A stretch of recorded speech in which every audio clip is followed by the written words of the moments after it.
All right, so I'm gonna go ahead and share the presentation that I put together. And then maybe this will do what I wanted to do. Awesome. Okay. All right. So this is just kind of an overview outline of the topics that I have planned. What is mindfulness? Why practice mindfulness? And then we're going to get into actual practical mindfulness techniques. And those are some of them listed there. Okay, this is a shortened version of the dictionary.com definition of what mindfulness is. So there, it encompasses many things, but it's about really tapping into that mind-body connection, and through our actions, kind of changing the focus of what's going on in our head. Okay, so according to the American Psychiatric Association, they did research, and it suggests that mindfulness has many benefits, including stress reduction, right? Because we breathe, we kind of calm our nervous system down. You can do mindfulness to increase focus, right? Mindfulness is not just about calming anxiety. It's about really kind of tuning in to your surroundings. Improving cognitive flexibility, and this is something that for the students that I work with in my day job, they have learning challenges, and a lot of them can get very stuck, and people with anxiety often get very stuck. So when you're able to kind of reduce the anxiety, it can increase cognitive flexibility. Better sleep, obviously, if you're more relaxed, you're less stressed out, it's easier to fall asleep and then potentially have better quality sleep, and then an increased sense of well-being, because right when we do things on a daily basis that we enjoy and that help reduce our stress, then we have a better sense of well-being overall. This is just a quote from Tara Brach, who's a mindfulness guru. And really what I say about mindfulness is you get out of it what you put into it. If you're going to just kind of be cynical and take everything with a grain of salt, which is a fine attitude to have in your daily life, but when you practice mindfulness, if you don't really participate, you're really not going to get a lot out of it, and that's okay.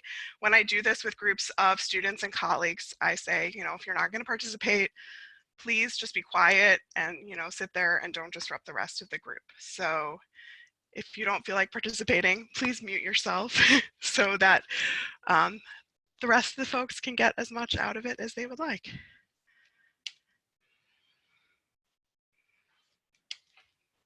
Come on. Okay, so we're going to start with some breathing exercises. And I sort of have these exercises in age order, meaning that the first ones are geared towards the younger set and then kind of more advanced. But I feel like they all work. You just have to be willing to be a little goofy sometimes. So we'll start off. Okay, so, and I do with Shifra, my now 3-year-old, she doesn't necessarily know like a bee or a snake or whatever. So we'll just sometimes we'll breathe in and then we'll make a sound like an owl. So you can kind of just, meet the kids where they're at developmentally and do that what works for them. So the first one is bee breathing, where you take a deep breath in through your nose and then breathe out and buzz like a bee.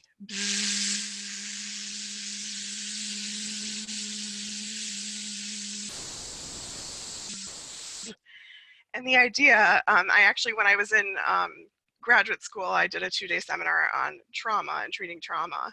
And my instructor told us that when we breathe, when you hyperventilate, right, it's not because you're not getting enough air into your lungs, it's because you're not exhaling all of the air out of your lungs.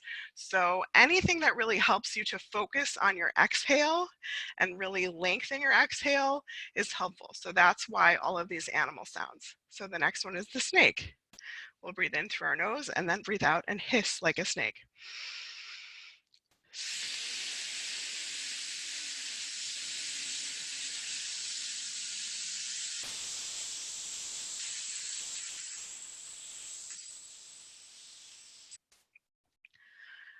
And then you can also just do humming with your lips closed.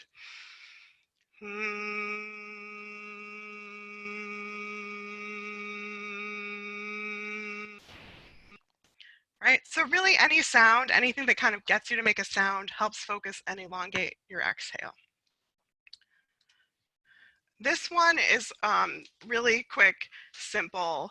I just kind of say this to myself. I did this while I was getting ready earlier to present, and I was just feeling like a little bit excited and a little bit nervous. And I was like, okay, breathe in, smell the flowers. Breathe out, blow out the candle. Right, and what it does, it just reminds you to breathe in through your nose and blow out through your mouth. And with all of these breathing exercises, they really just take the focus away from whatever else is going on in your head, because your body is focused on what it's doing.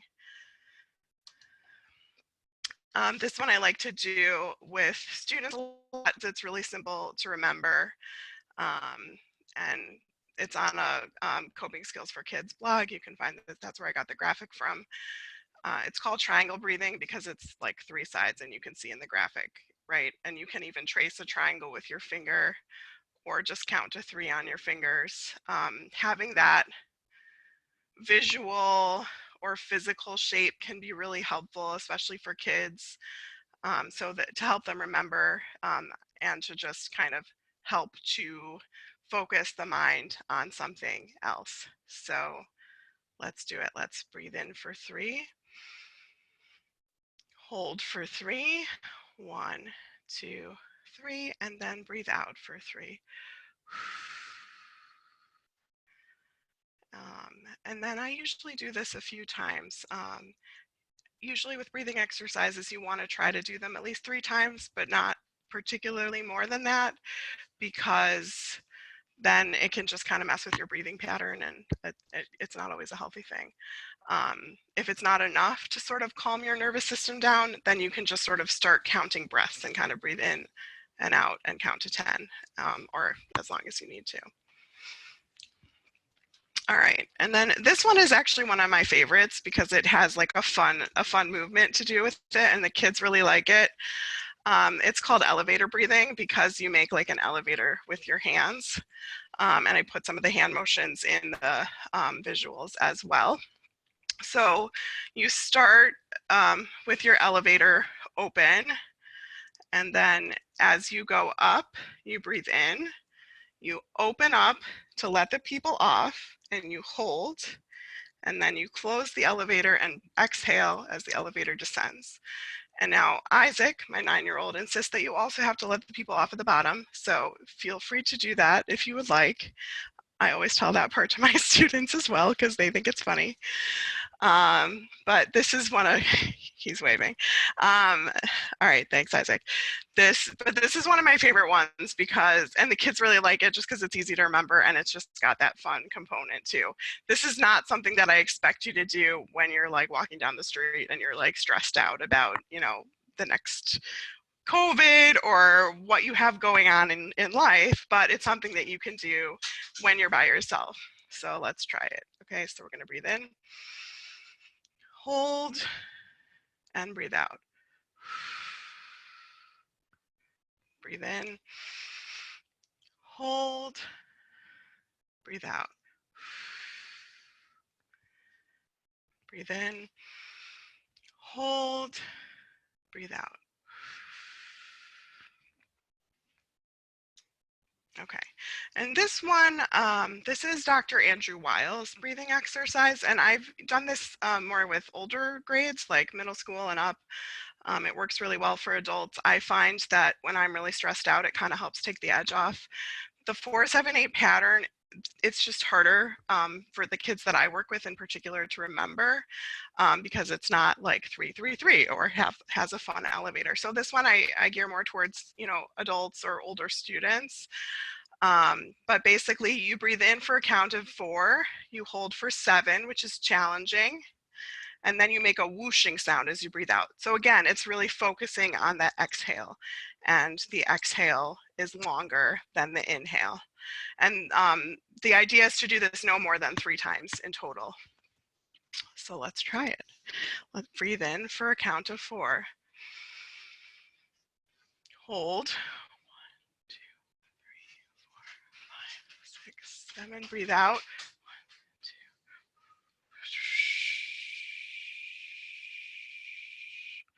2. Right, and you want to really make those whooshing sound. It's really hard to do it and breathe at the same time. So this time I'm just going to count with my fingers and we'll do it all together.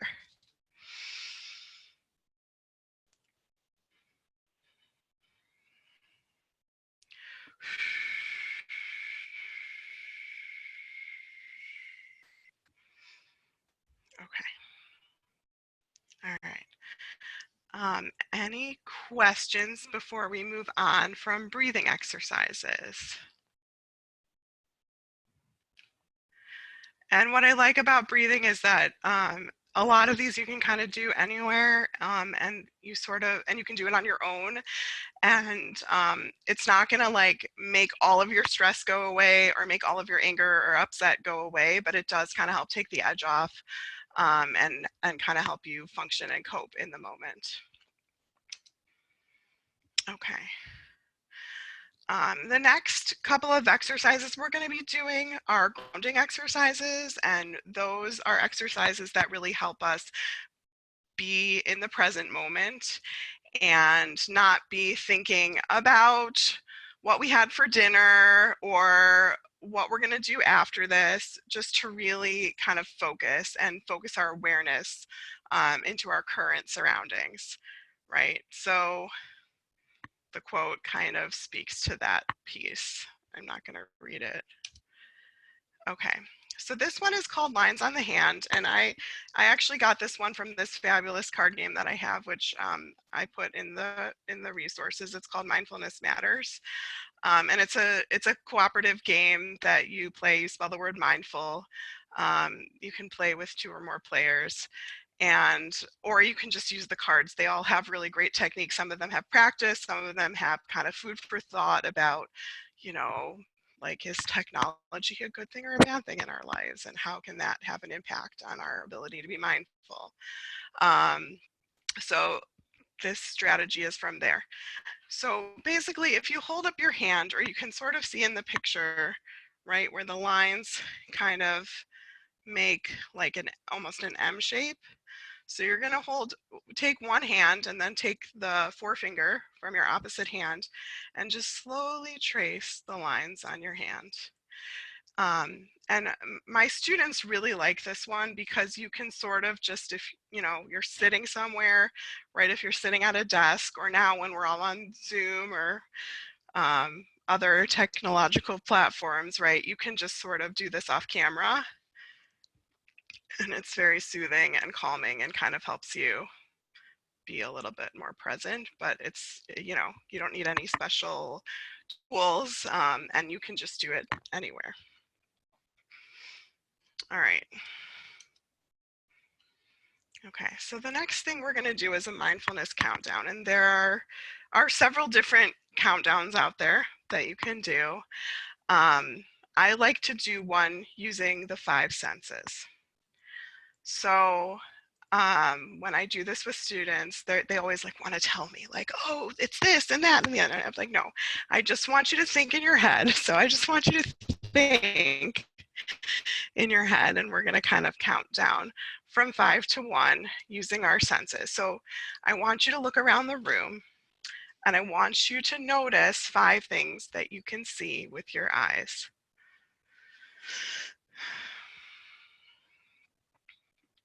Now I want you to notice 4 things that you can hear with your ears.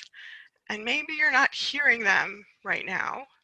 Maybe they're just, you notice like a TV and that makes sound, or your phone and you can use that to listen to music. So 4 things that really pay attention though to the sounds that are in your space, but if you don't hear that many sounds, think about some things that might make sound.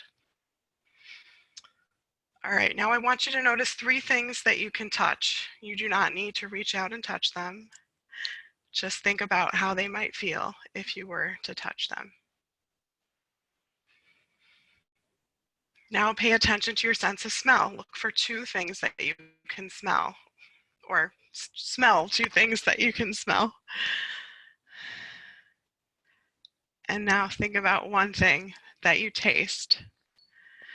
And there are a lot of other countdown techniques that you can do. You can do one like doing that 5, 4, 3, 2, 1 is really helpful because it's not too many numbers to remember. It's pretty short.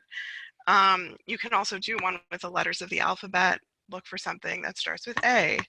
Now find something that starts with B.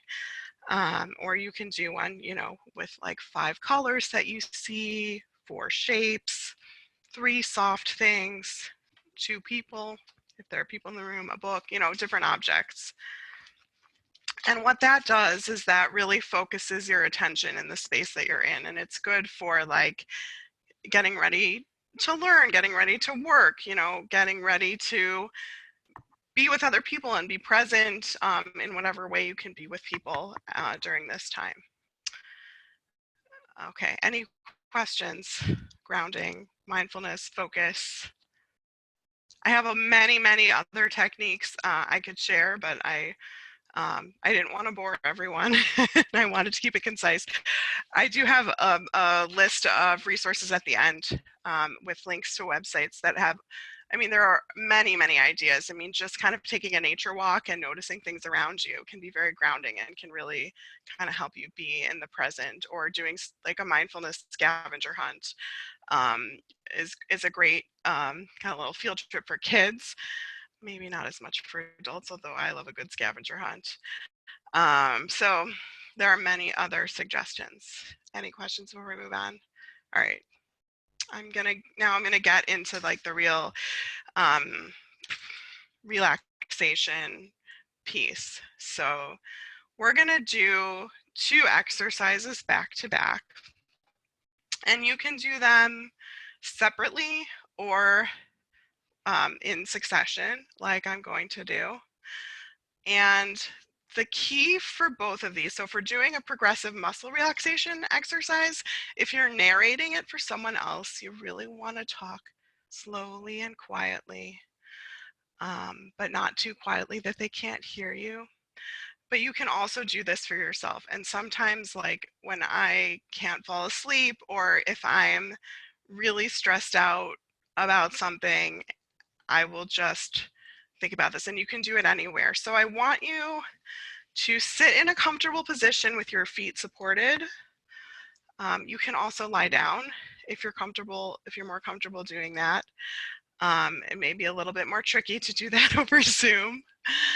But it's progressive muscle relaxation because it's a progression, right? We go, usually I go from toes to head, right? The different muscle groups. And I'm actually going to do one. So this is one of my favorite books. It's called Imaginations 2. I have it listed in the presentation. And this one is geared towards kids. They call it Tight and Soft. But really, I mean, it works for anyone. I often lead a mindfulness session for all of our students at my school as part of our emotional coping skills fair. And the teachers always come up to me after and they're like, wow, that was so relaxing, or, you know, like, how come you didn't fall asleep? And I'm like, well, I do get very calm from reading these things, but I don't usually fall asleep myself. So anyway, but you want to get comfortable. So this is Tight and Soft, and it's from the book Imaginations 2, Relaxation Stories and Guided Imagery for Kids by Carolyn Clark, which is a fabulous book. It was recommended to me by one of the occupational therapists I work with, and she uses it in her practice as well. Okay, so lie down on your back or sit in a comfortable position and stretch out your legs. Leave a little space between your feet. Place your arms along the sides of your body with your palms facing up toward the ceiling. Now you are going to help your body be relaxed and calm. First, squeeze the muscles in your toes and feet. Make them tight. Now make your toes soft and relaxed. Squeeze the muscles in your legs. Make them tight. Now make your legs soft and relaxed. Squeeze your tummy. Make it tight. Now make your tummy soft and relaxed. Squeeze your arms and make a fist. Make them tight. Now make your arms and hands soft and relaxed. Squeeze your face. Make it tight like a raisin face. Now make your face soft and relaxed. Squeeze your whole body. Make your whole body tight. Now make your whole body soft and relaxed. So now that we're relaxed, we're going to do some guided imagery, or it can be called a visualization or a meditation story. So it helps if you're going to start out doing this, it helps to use a script. There are a lot of apps that you can listen to guided meditation. I like to do one that is really evocative of imagery for kids because it, really helps. They are very imaginative and can really get immersed in the experience. So one of my favorite exercises is a still, quiet place. And there's a video on GoZen, which we won't watch right now because it's very goofy. But the whole idea is that you draw a picture of your still, quiet place. So that's a place where you go and you just feel calm and relaxed and content. And then you have your picture and you can picture it in your mind. And then when you start to feel a bit more stressed or upset, you can take your mind back to that still, quiet place. And they have you notice all of the sights and the sounds and the smells. So it's sort of a similar idea. And we're going to do one that is called Summertime from the same book. And it's appropriate for the season right now. And also some of us are not going swimming, floating in the lake or in the ocean or in the pool. So it's evocative of that imagery, which is maybe a relaxing place where we all wish we could be. All right. Imagine, and if you feel comfortable doing so, please close your eyes. It's always helpful, right, to let your imagination run if you're able to close your eyes and relax. Not everybody is comfortable with that in front of other people, though. Imagine that it's the first day of summer and the longest day of the year. The sun is bright and hot, and you are at the beach.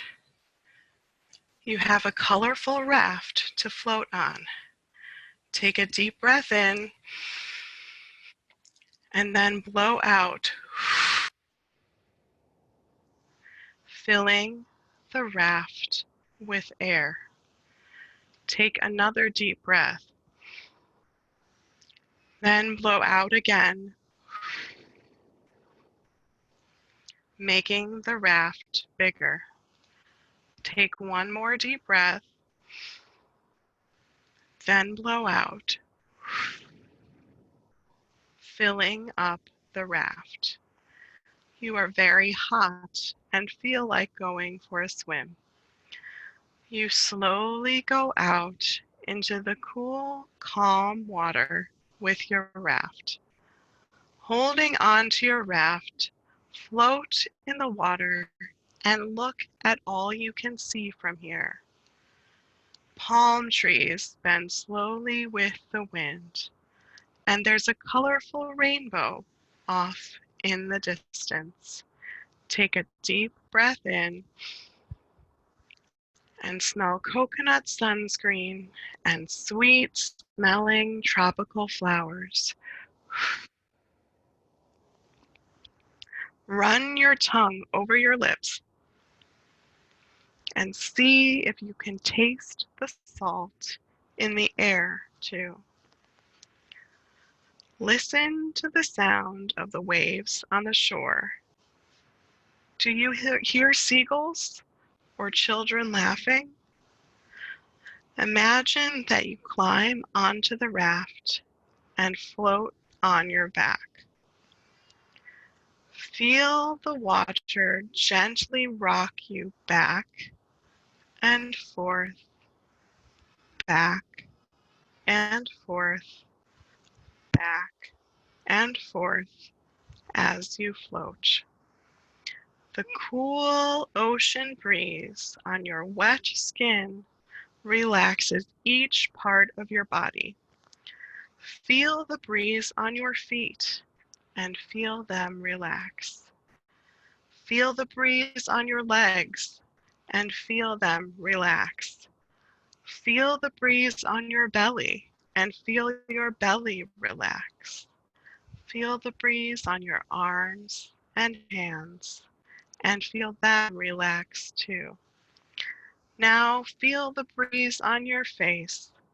Smile and then let your face relax.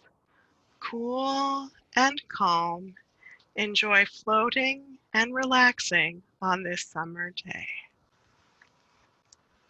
And when you're ready, you can gently open your eyes and return to the present moment. So this quote from Sharon Salzberg, who's a mindfulness expert, really speaks to me because I think my greatest challenge with doing mindfulness is really just making the time and remembering to practice it on a daily basis, right? None of these exercises are difficult, but um, you know, just kind of reminding yourself, oh, hey, I should do this, or, oh, I could do this if I'm feeling stressed out or having trouble sleeping. Any questions, comments, rebuttals?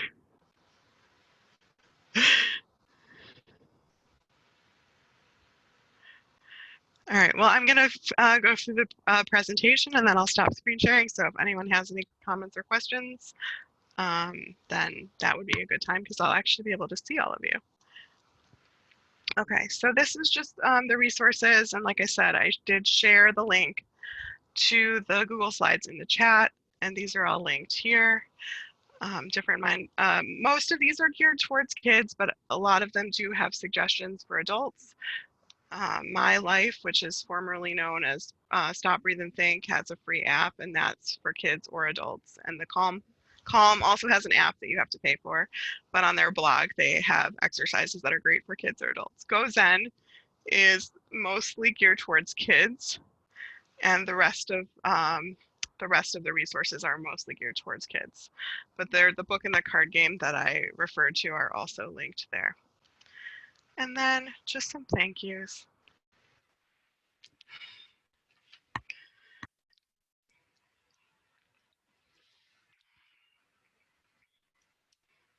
And my email address in case anyone has follow-up questions and is not related to me.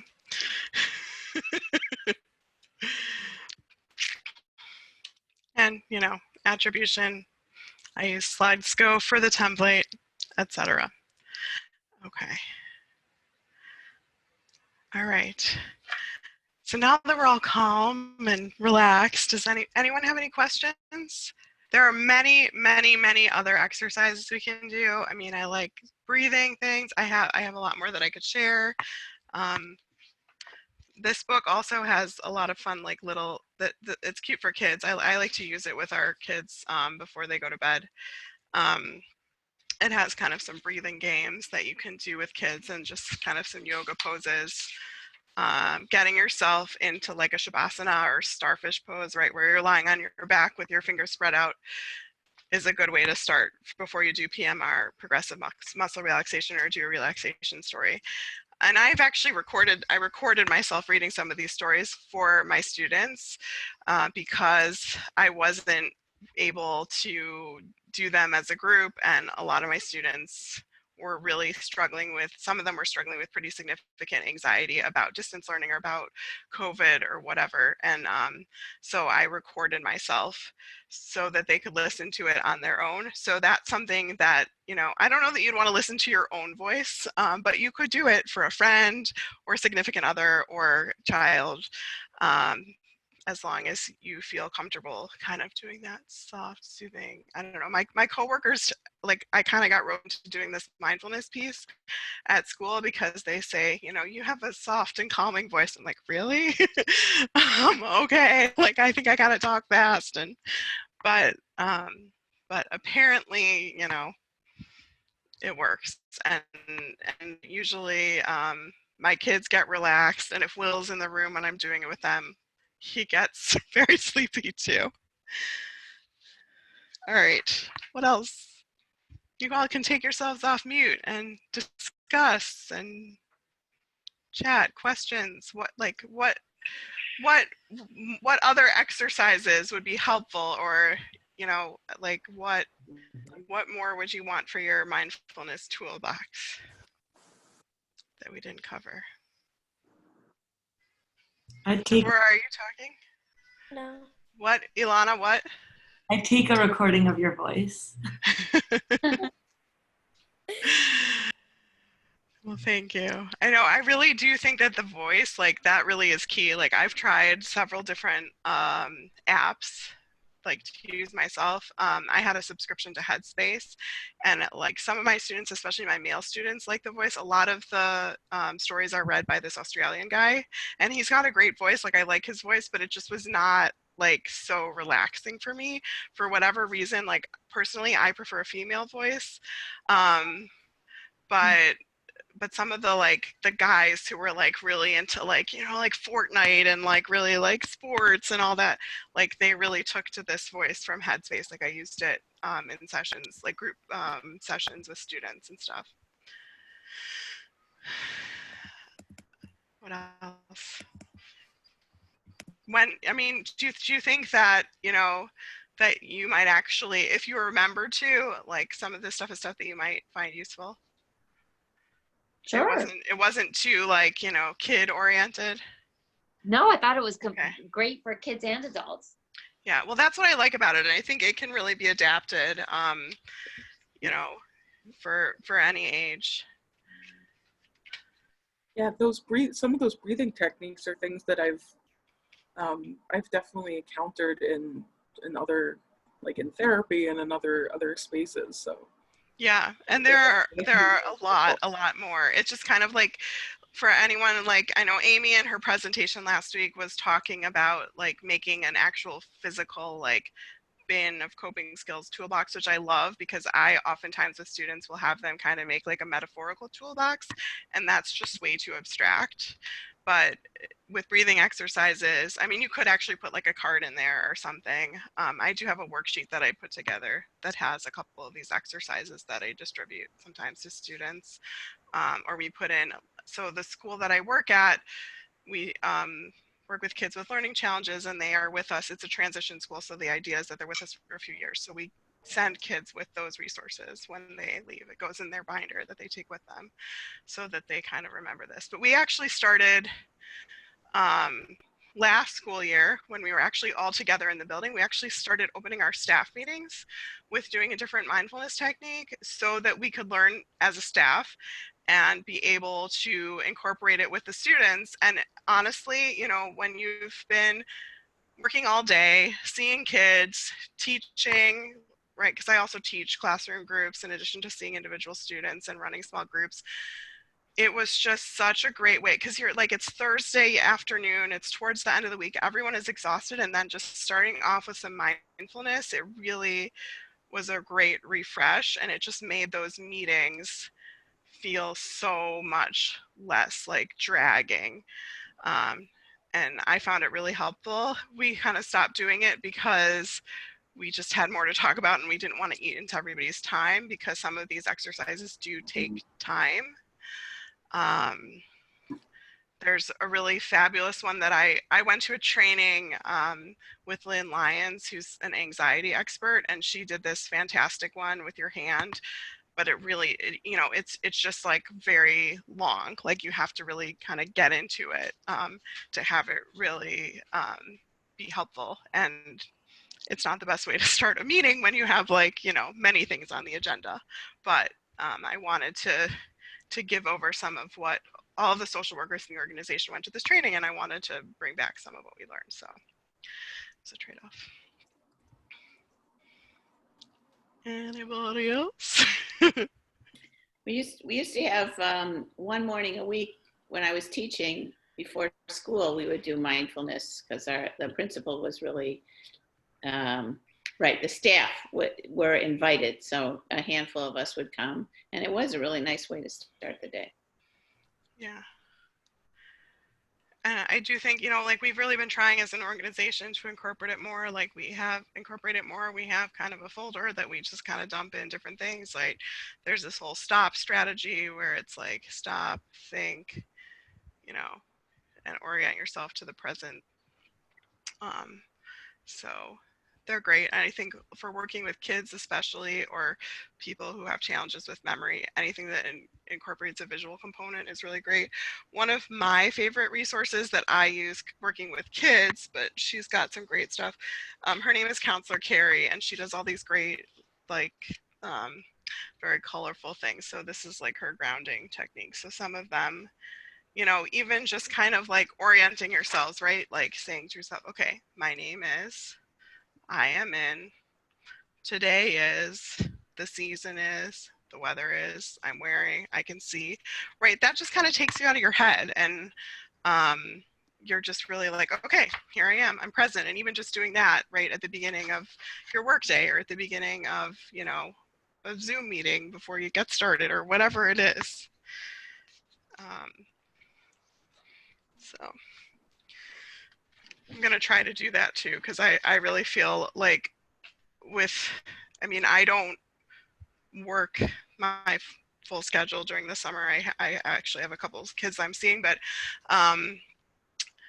I really was feeling like, I mean, and also my work was on Google Meet, not Zoom, but one of my friends who's also a clinical social worker, and she's probably not the first one to coin this term, but she used the term Zombie.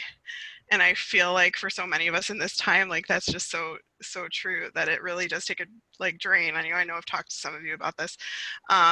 So having kind of some mindfulness practice, like when you get started, to kind of set your intention for the day, get yourself present and focused is great, but then also maybe taking a little time to unwind at the end of the day too. Because, right, like you still have a life, things to do outside of work, whether it's chores, socially distanced visits with friends, more time on Zoom with friends, whatever it is, family members, pets, etc. All right. Well, if no one has questions, comments, or more comments or questions or rebuttal, I'm going to end the recording. Thank you so much. You did an amazing job. Yeah, thank you, Rachel. Thank you.